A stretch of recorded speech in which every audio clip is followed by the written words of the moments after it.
Hello students, आज की इस वीडियो में मैं आपको बताऊंगा राजस्थान बोर्ड क्लास 10 का हिंदी का जो है मॉडल पेपर आ चुके हैं 2023-24 के सेशन के लिए कि आपका जो 2024 मार्च में जो पेपर होंगे उनमें आपका जो क्वेश्चन पेपर है वो किस तरीके से आने वाला है, कितने नंबर का, कौन सी बुक से क्या आएगा और पूरा पेपर किस तरीके से रहने वाला है। इस वीडियो को देखने के बाद आपके सारे डाउट क्लियर हो जाएंगे।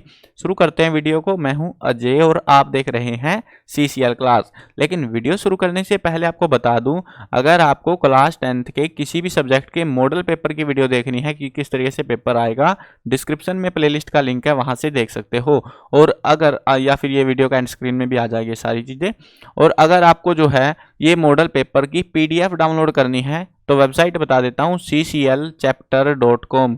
गूगल पर जाकर ये नाम सर्च करना CCL चैप्टर, ऊपर ही वेबसाइट आएगी। उसमें आपको जो है मॉडल पेपर के सेक्शन में जाना और वहां से आपको जो है राजस्थान बोर्ड के क्लास 10 के सारे मॉडल पेपर डाउनलोड करने का ऑप्शन मिल जाएगा। वहां से आप डाउनलोड कर सकते हो। ओल्ड क्वेश्चन पेपर वगैरह भी मिल जाएंगे इसी वेबसाइट पे, तो यहाँ से आप विजिट जरूर कर लेना।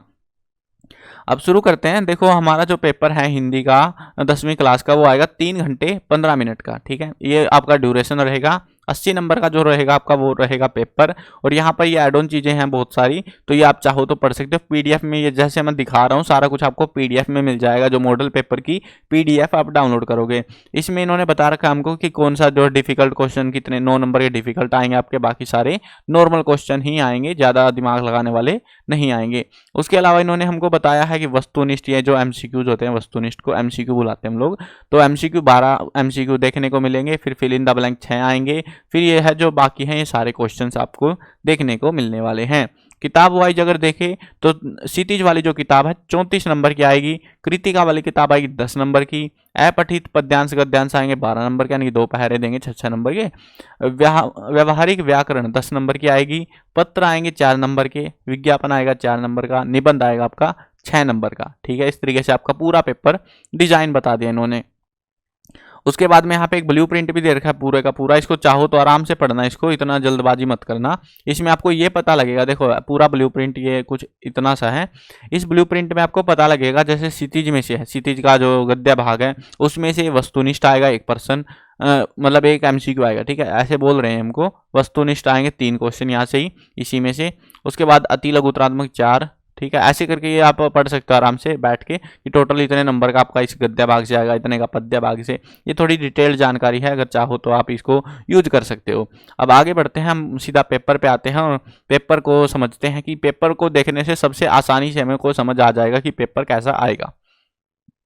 देखो, सेकेंडरी एग्जामिनेशन 2024 मॉडल पेपर। अब टाइम यहाँ पे भी इन्होंने दे रखा है, इस तरीके से ही आपको टाइम देखने को मिलेगा। अब पेपर को सोल्व करते हैं और सारी चीजें समझते चलते हैं। सेक्शन ए आएगा आपका 12 नंबर का, जो कि शुरू में MCQs आपके रहेंगे। इसमें जो है आपको 2-3 क्वेश्चन, 2 क्वेश्चन तो व्याकरण के मिलेंगे, 1 क्वेश्चन कृतिका से मिलेगा और बाकी क्वेश्चन आपको क्षितिज वाली किताब से मिलेंगे। अब देखते हैं पंडिताइन, ये जो शब्द है इसमें परयुक्त प्रत्यय है। कौन सा प्रत्यय इस्तेमाल हुआ है? प्रत्यय क्या होते हैं पता है ना, जो शब्द के पीछे लगते हैं। तो पंडिताइन में क्या है? पंडित प्लस आइन, तो ये आइन जो है यहाँ पे प्रत्यय है। शवच शब्द का सही संधि विच्छेद है। शवच का क्या होता है संधि विच्छेद? सु प्लस अच, डी ऑप्शन रहेगा हमारा। नेक्स्ट क्वेश्चन है भ्रमर गीत की भाषा है। भ्रमर गीत जो है आपने पढ़ा होगा, तो उसकी भाषा कौन सी है? ब्रज भाषा। अट नहीं रही है कविता में किसकी आभा का वर्णन है? फागुन मास की आभा का वर्णन है।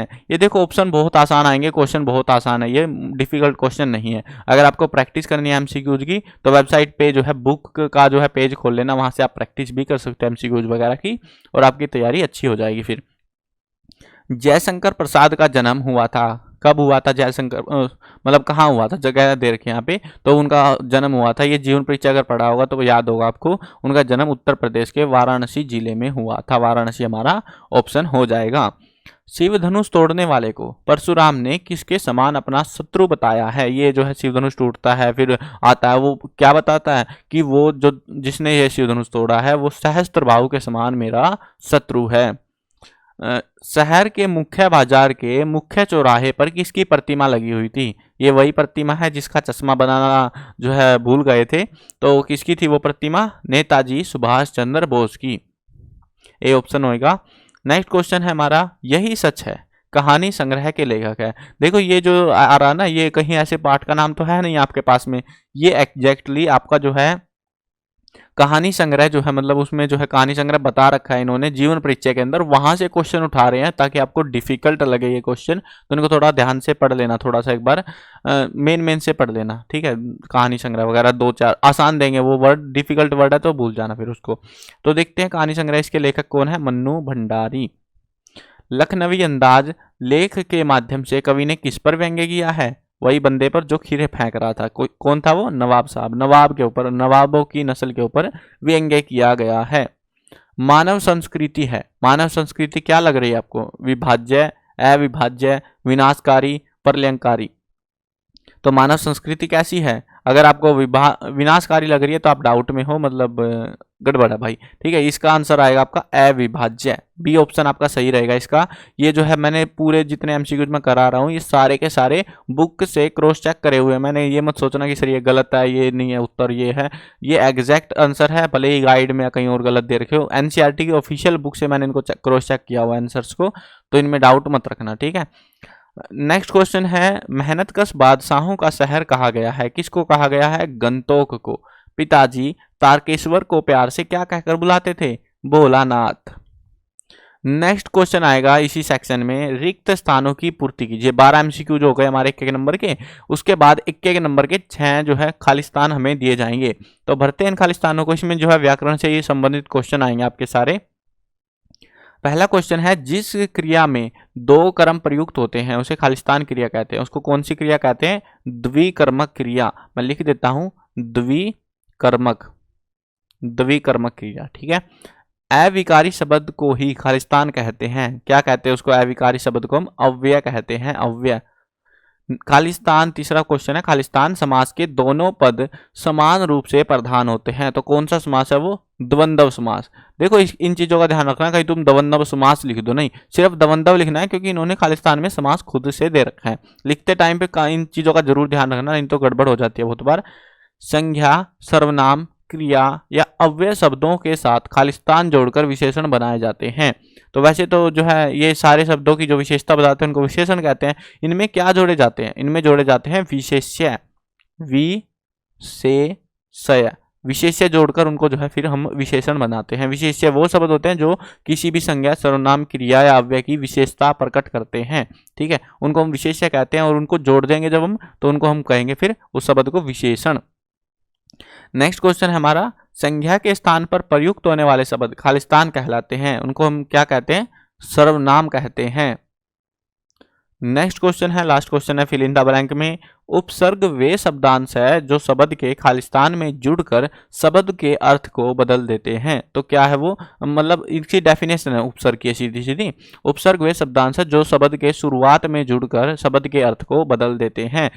यहाँ पर आप जो है शुरुआत भी लिख सकते हो, शुरू भी लिख सकते हो, आरंभ भी लिख सकते हो, आपकी मर्जी है, जो लिखना हो लिख लो, शुरुआत, आरंभ, ठीक है, कुछ भी लिख लो, सारे आंसर आपके सही रहेंगे इसमें से, इस वाले क्वेश्चन में, ठीक है। नेक्स्ट क्वेश्चन देखते हैं, तीसरा क्वेश्चन, निम्नलिखित अपठित गद्यांश को पढ़कर नीचे दिए गए प्रश्नों के उत्तर अपनी उत्तर पुस्तिका में लिखिए। यहाँ पर आपको क्या करना है, देखो ये मैं नहीं करा रहा ये वाला क्वेश्चन, देखो जो फालतू के क्वेश्चन है, क्योंकि फालतू ही है एक्चुअल में, ये करने तो है, लेकिन यहाँ पर आपका टोटल आपका माइंड गेम है, ठीक है। ये ऐसा नहीं है कि मैंने इसको करा दिया इससे कुछ हेल्प मिल जाएगी, नहीं मिलने वाली, उसके बाद फिर हर बार नया क्वेश्चन देंगे ये वाला, क्योंकि ये अपठित है, हमने कभी पढ़ा ही नहीं है ये। तो आपको क्या करना है, सबसे पहले तो इस पहरे को पढ़ना है पूरे को अच्छे से, जैसे मैं बता देता हूं वैसे सॉल्यूशन कैसे होगा इसका, किस तरीके से करना है। पहले इस पूरे पहरे को पढ़ लेना आपको, ठीक है, अच्छे से समझ लेना है इसमें किसकी बात हो रही है, क्या बात हो रही है, वो सारा राष्ट्र निर्माण वगैरह की बात कर रहे हैं शायद ये लोग।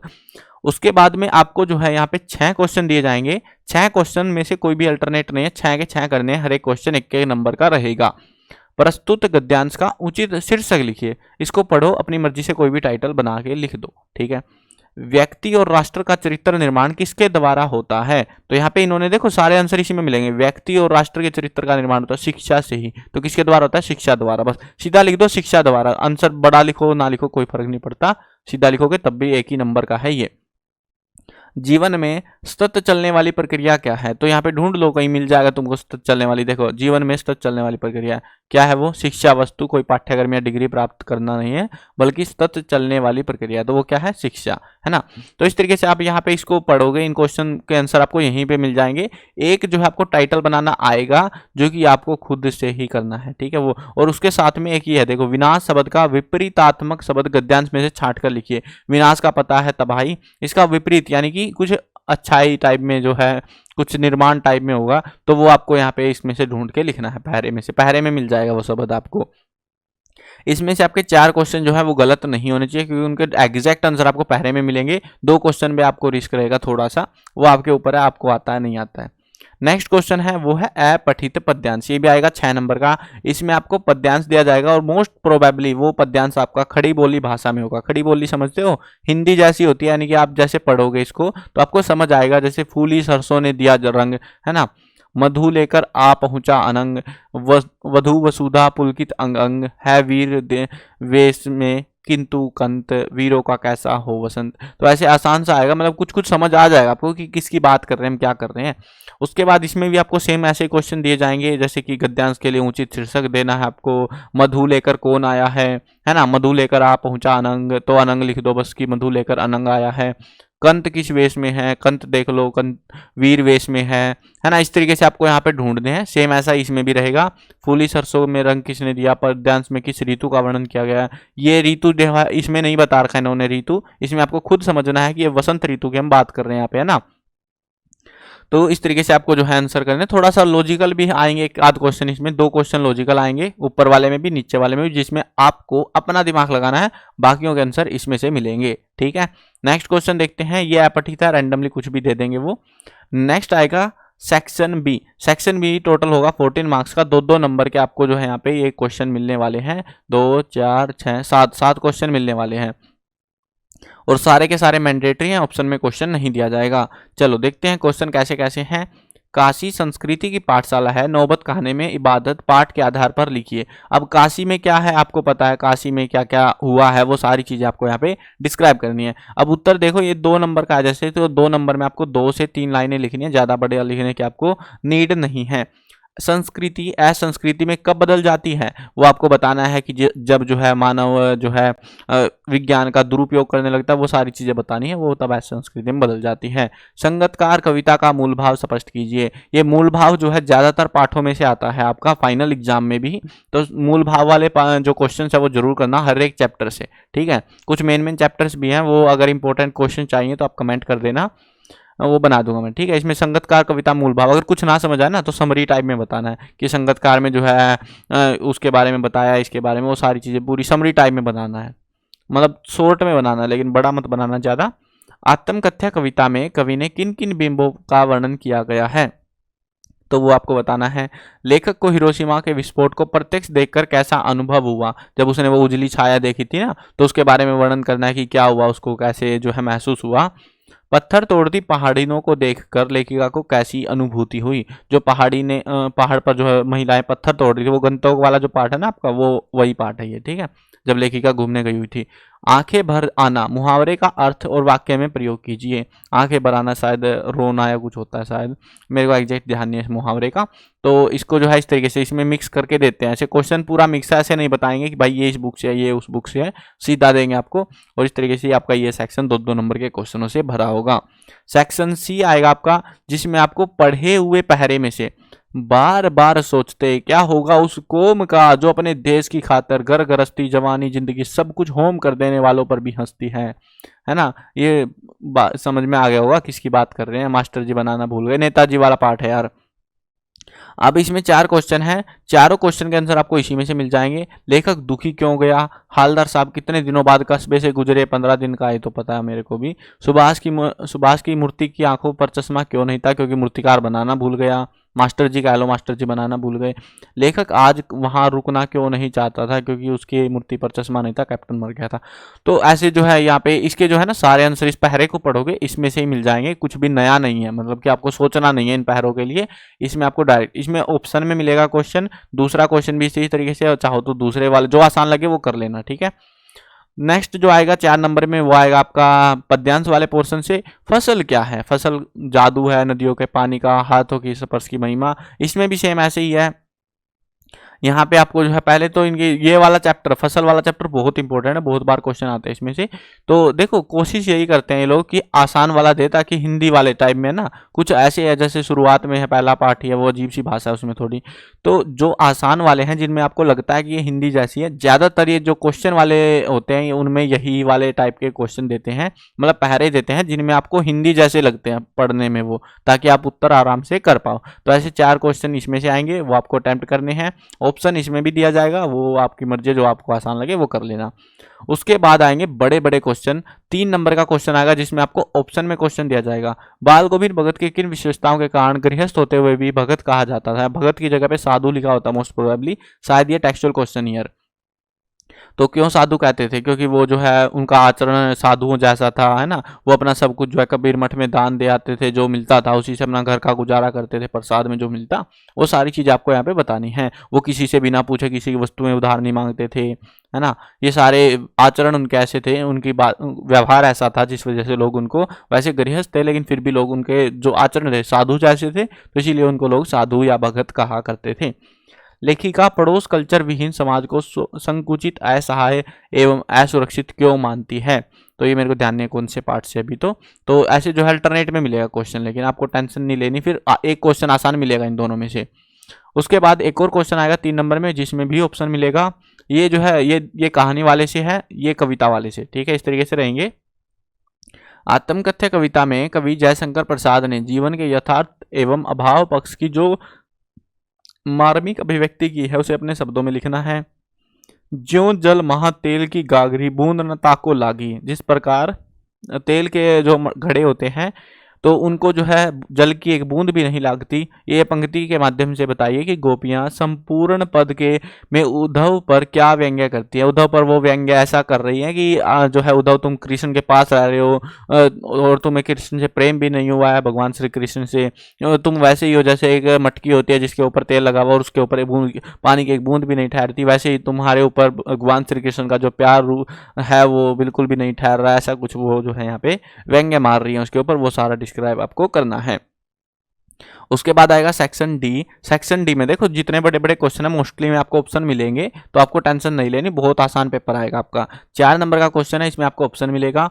इसमें जो है यतीन्द्र मिश्र के कर्तृत्व एवं व्यक्तित्व के विषय में लिखे, यानी कि बेसिकली जीवन परिचय मांगा जा रहा है आपसे, ठीक है, जिसमें आपको कृतियां लिखनी है, उन्होंने क्या लिखा है उनके बारे में, सिंपल जीवन परिचय जो है वो लिख लेना आप। ये जो है आपको मैंने बुक में इससे मतलब जो है एनालिसिस करके अच्छे से जीवन परिचय लिख भी रखे हैं, वहाँ पे पेज के ऊपर आपको लिखे हुए मिल जाएंगे, कैसे लिखना है क्या लिखना है वो सारी चीज़ें वहाँ पे मिल जाएंगी। साना साना हाथ जोड़ी अध्याय के आधार पर बताइए कि लेखिका ने अपनी संपूर्ण यात्रा की खोज या संपूर्ण यात्रा को खोज यात्रा क्यों कहा है, क्योंकि उसने बहुत सारी चीज़ें वहाँ पे खोजी तो नहीं, लेकिन हाँ उसको अनुभव हुई तो इसीलिए उसने खोज यात्रा कहा। उसके बारे में पूरा डिस्क्राइब करना आपको, ठीक है, कि कहाँ पर क्या अनुभव हुआ, कहाँ पर क्या हुआ। उसके बाद में 4 नंबर का आएगा, उसमें भी ऑप्शन देंगे। बाबूजी गुरुजी की चिरोड़ी करके हमें घर ले आए, माता कांचल पाठ के आधार पर बताइए कि यदि ये घटना वर्तमान समय में होती तो बाबूजी की क्या प्रतिक्रिया होती। तो आज के टाइम पे तो वो हमें बताना है, मतलब ये जो पंक्ति है इसके हिसाब से पढ़ना है, फिर एनालाइज करना है कि उस टाइम पे उन्होंने क्या करा। आज होता तो अपनी मतलब अपने पास से बनाना उत्तर, ये ऐसा नहीं है कि बना कहीं मिल जाएगा तुमको, कुछ भी ये पूछ लेते हैं रैंडमली क्वेश्चन, इनकी मर्जी है, मतलब आपकी थिंकिंग पावर टाइप का क्वेश्चन है ये, इसमें आपको दिमाग लगाना पड़ेगा, या फिर ये वाला कर लो जो ऑलरेडी बुक में मिल जाएंगे ऐसे क्वेश्चन। उसके बाद में 6 नंबर का आएगा निबंध। निबंध में देखो यहाँ पे इस तरीके से एक चीज का ध्यान रखना, जैसे ये बोल रहे हैं हमको आतंकवाद एक समस्या, इसमें आपको 5 ये पॉइंट बनाने हैं। आपको क्या करना है, ये 5 पॉइंट बनाने हैं। अब मैं बता देता हूँ इनमें क्या क्या रहेगा। प्रस्तावना 1 नंबर की, आतंकवाद का अर्थ 1 नंबर का, आतंकवाद से उत्पन्न समस्या, निपटने के उपाय, ये 1.5 नंबर के रहेंगे दोनों, और ये 1 नंबर का, ठीक है, 1 2 3 और 3 6, इस तरीके से आपका जो रहेगा उपसंहार 1 नंबर का।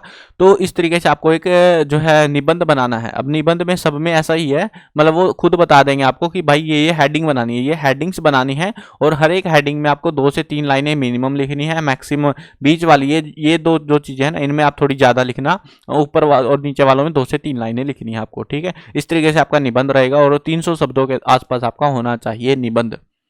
अनुशासन का महत्व, ये काफी इंपॉर्टेंट है अनुशासन वाला, इसको जरूर से रट के जाना।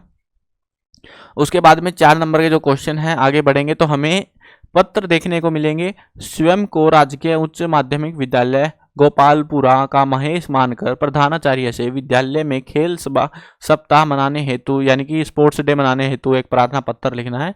देखो ज्यादातर ये अध्यापक वाले, आपको कंसेप्ट आना चाहिए। उसके बाद में एक चीज ध्यान रखना, अगर इन्होंने पत्र लेखन के अंदर आपको आपका नाम दिया, जैसे गोपालपुरा के आप महेश हो, आपका नाम महेश है, गोपालपुरा में रहते हो, ठीक है, ये स्कूल का नाम है, तो आपको अपने स्कूल का नाम नहीं टेपना है, जैसा स्कूलों में सिखाया जाता है बेसिकली, आपको अपने स्कूल का नहीं टेपना है। अगर इन्होंने दिया है तो वही आपको इस्तेमाल करना है, ठीक है ना। कहीं तुम अपने पास से टेप दो तो सारा गलत हो जाएगा आपका, और आपको जो है पत्र लेखन में नंबर नहीं मिलेंगे।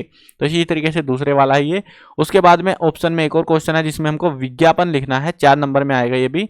निर्धन महिलाओं द्वारा बनाई गई दरियों की बिक्री हेतु विज्ञापन करना है आपको, या फिर यहाँ पे ये दूसरा अल्टरनेट में देंगे हर एक क्वेश्चन, तो आपको ज्यादा टेंशन नहीं लेनी। आपको अगर आता है कंसेप्ट तो आप आराम से कर लोगे और बढ़िया नंबर इस वाले पेपर में ला सकते हो। आई होप आपको जो है पेपर पसंद आया होगा कि किस तरीके से आपको अटेम्प्ट करना है। मैंने कोशिश करी है कि आपको सारा समझा दूं किस तरीके से आपका पेपर आने वाला है इस वाले एग्जाम में, 2024 के एग्जाम में।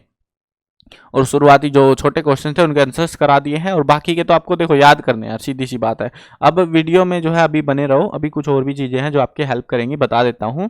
देखो यहाँ पे जो है ना, इसको मैं हटाता हूँ एक बार ये पेपर को, और आपको जो है वेबसाइट पे विजिट कराता हूँ, नहीं तो फिर तुम में से काफ़ी सारे ऐसे होंगे जो कंफ्यूज हो जाएंगे कि कहाँ पर क्या क्या मिलेगा। ठीक है, वो बता देता हूँ ताकि तुम्हें फिर फर्दर अगर वेबसाइट पे विजिट करते हो तो दिक्कत नहीं होगी। ये वेबसाइट है, गूगल पर जाना, सर्च करना ये नाम CCL चैप्टर, ऊपर ही वेबसाइट आएगी। इस वेबसाइट पर हमने काफ़ी सारी चीज़ें अपलोड कर रखी हैं। आपको अगर मॉडल पेपर डाउनलोड करने हैं वो यहाँ से मिल जाएंगे आपको मॉडल पेपर। यहाँ पर राजस्थान बोर्ड के जो है ऑप्शन चूज कर लेना, उसके बाद ये वाला जो पोस्ट है ये खुल जाएगा आपके सामने। इस पर आपको जो है यहाँ पे ऐसे पेपर डाउनलोड करने का ऑप्शन मिल जाएगा। ये मॉडल पेपर है, लिखा भी हुआ मॉडल पेपर 2024। पुराने पेपर चाहिए तो यहाँ पे ये क्या हुआ, RBSC है, ये मिस टाइप हो गया यहाँ पे कुछ। तो इसमें जो है ऐसे पुराने पेपर भी मिल जाएंगे आपको। अगर पुराने पेपर चाहिए तो ओल्ड क्वेश्चन पेपर में विजिट कर लेना।